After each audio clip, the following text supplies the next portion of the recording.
A nossa atualidade à luz da fé e da teologia de Jesus, programa 56, parte 1. Saúdo-vos com a minha alegria, com a minha paz.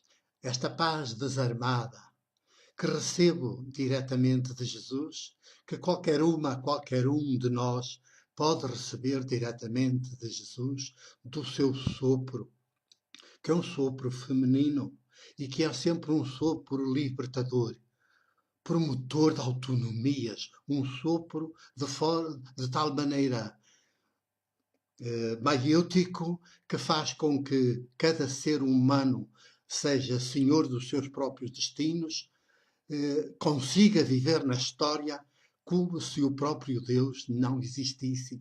Ele existe e habita-nos.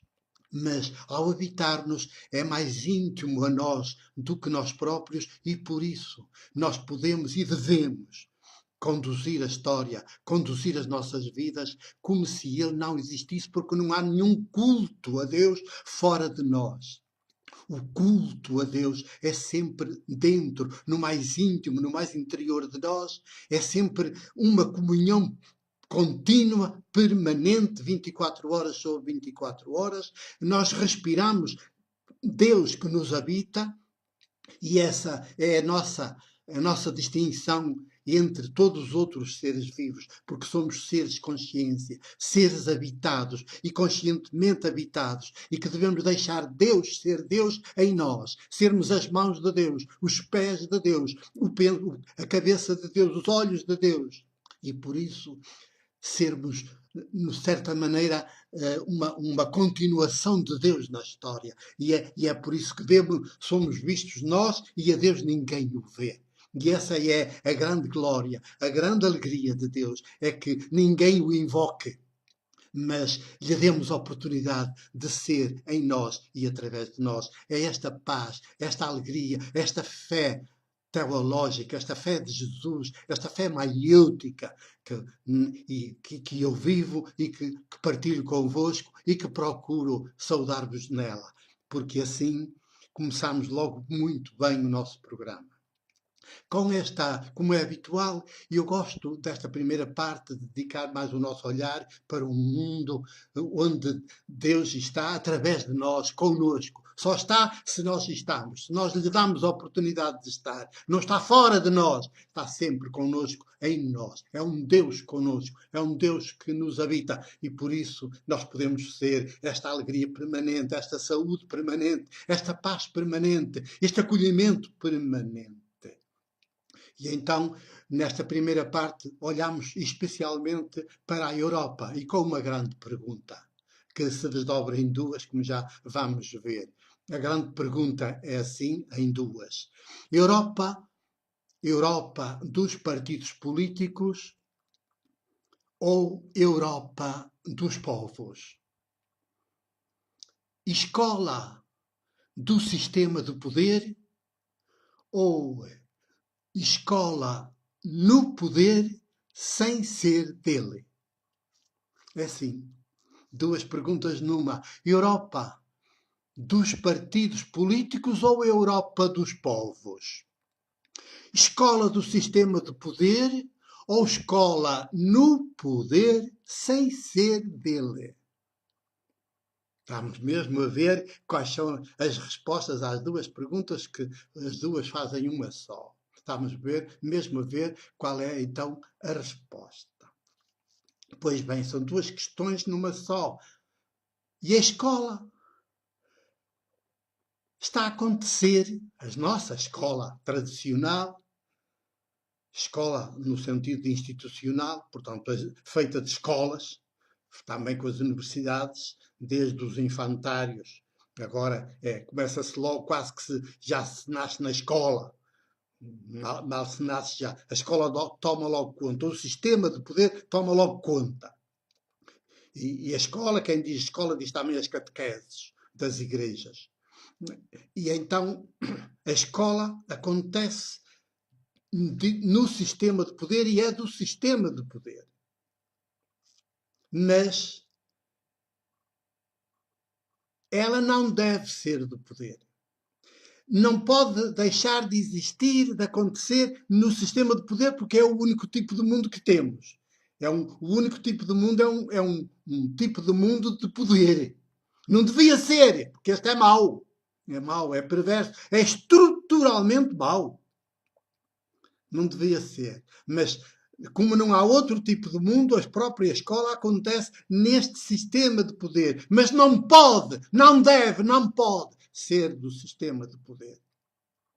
Está nele sem ser dele. Deve estar nele sem ser dele. Desenvolver-se nele sem ser dele. E, portanto, em vez de ser uma arma mais do poder que acaba por se virar sempre contra os próprios povos, tem que ser, se quiséssemos usar a palavra arma, eu não gosto, porque não há armas, as armas são sempre para matar, tem que ser um instrumento, um meio, um serviço que acontece no sistema de poder, mas sem ser dele, e por isso, não sendo dele, não coopera com ele, acaba por ser contra ele. E esta é a perspectiva teológica da fé e da teologia de Jesus. Porque Jesus também está no sistema de poder, nasce sob o domínio do Império Romano e sob o domínio do sistema judaico da época, do sistema, portanto, do judaísmo, que também é um sistema de poder.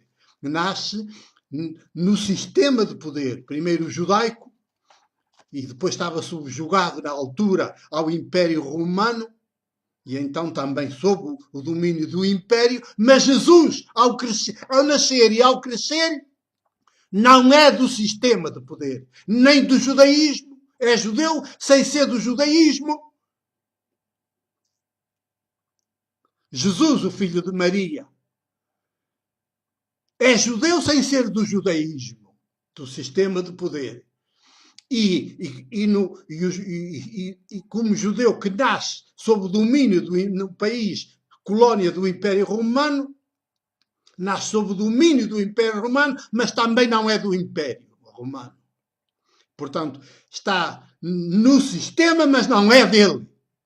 Não é dele. E essa é a sua originalidade, também é por causa disso que é assassinado, é crucificado. E que tem um viver historicamente demasiado curto, precisamente porque é o mais subversivo dos seres humanos. O mais subversivo, no sentido positivo. Porque dentro do sistema de poder só se pode ser subversivo. Ou se é subversivo ou se já é a favor dele. Ou se já é a favor dele. E ele já está satisfeito. E então, se passar a cooperar com ele, isso ainda mais satisfeito fica. Ora bem, a escola acontece no sistema de poder, mas não deve ser do poder. Só assim há garantia de termos povos sábios, cultos sábios. Povos cultos, sábios. Povos organizados. Maioticamente religados. Organizados e religados. Olha que bonito.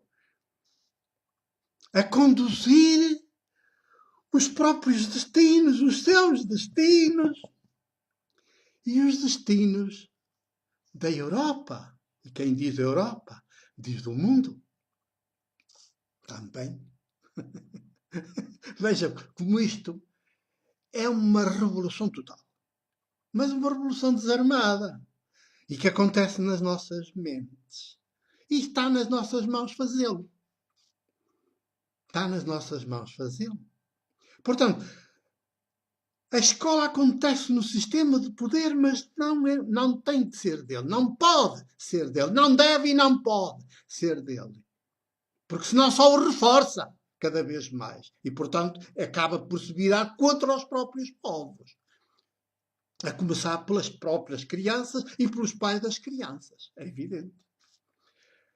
E só uma escola que acontece no poder, mas não é dele, é que garante que possamos ter povos cultos, não apenas sabedores, povos cultos, Por isso a grande aposta é cultura, mas uma cultura maiútica, que rebenta de dentro para fora das pessoas, não é para enfiar de fora para dentro. É de dentro para fora de cada ser humano, de cada povo. Povos cultos, povos sábios, religados entre si e maioticamente organizados, a conduzir os seus próprios destinos, sem intermediários, sem intermediários. E os destinos da Europa. Então, assim temos a Europa, podemos ter povos da Europa a conduzir, que é conduzida pelos próprios povos, e acabamos por derrubar, por deitar por terra, como coisa inútil e até prejudicial, a Europa dos partidos políticos. Porque a Europa dos partidos políticos é que está hoje a destruir a própria Europa. A Europa dos partidos políticos está-se a autodestruir. Está a implodir. De dentro para fora. Ela está a implodir. Está-se a desfazer em cacos hoje. Está aí à vista de nós todos. E é por isso que crescem os chamados nacionalismos, de eleição para eleição, e andam todos aí, os dirigentes atuais, todos atrapalhados, e não vão nunca ao núcleo do problema. Não vão porque eles não conseguem ir, que nunca conseguem ver, porque estão em lugares em que se cegam. O poder cega-os. A ideologia do poder cega-os. A própria teologia do poder cega-os. E são cegos a conduzir os povos todos para o abismo. Quando um cego conduz outro cego, vão ambos para o abismo, diz Jesus. Está bem. Está bem, mas nós não fazemos caso. Não temos feito caso. Mas temos que fazer. Por isso estamos no terceiro milénio. Isso acabou. Tudo que era cristianismo acabou. Basta 2 milénios. 2 milénios de cristianismo. Basta! A Europa dos partidos está a desfazer-se. E por isso crescem os nacionalismos, porque como os partidos só buscam os seus próprios interesses, não os dos povos, e os interesses dos partidos é sempre terem mais e mais e mais poder, então os interesses dos povos, as grandes preocupações dos povos, ficam em segundo, terceiro ou quarto plano, ou em plano nenhum, e aparecem os partidos, as organizações nacionalistas, fascistas, autoritárias, ditatoriais, e os povos, enganados, seduzidos, digamos, à deriva, agarram-se precisamente aos ditadores, aos autoritários. Mas somos nós que estamos a provocar isso. É a Europa dos partidos que está a gerar isso. Ainda não vimos. E, portanto, é uma Europa xenófoba, é uma Europa que não acolhe quem vem até ela e que traz até trazia para ela a salvação e não acolhe, rejeita. Está fechada sobre si. É uma Europa absolutamente insensível, suicida e assassina. Não. A Europa dos partidos políticos não serve. Tem que ser a Europa dos povos. A escola no sistema de poder, do sistema de poder, também não serve. E então a escola tem de acontecer no sistema de poder, mas para o derrubar. Portanto, sem ser dele, para o derrubar. Forma seres cultos, sábios, que vão derrubá-lo. E vão substituir o sistema de poder e criar a Europa dos povos. Cultos, sábios, organizados e maioticamente religados. E veremos. É uma maravilha. Será uma maravilha. E com esta perspectiva vos deixo e vamos já para a segunda parte.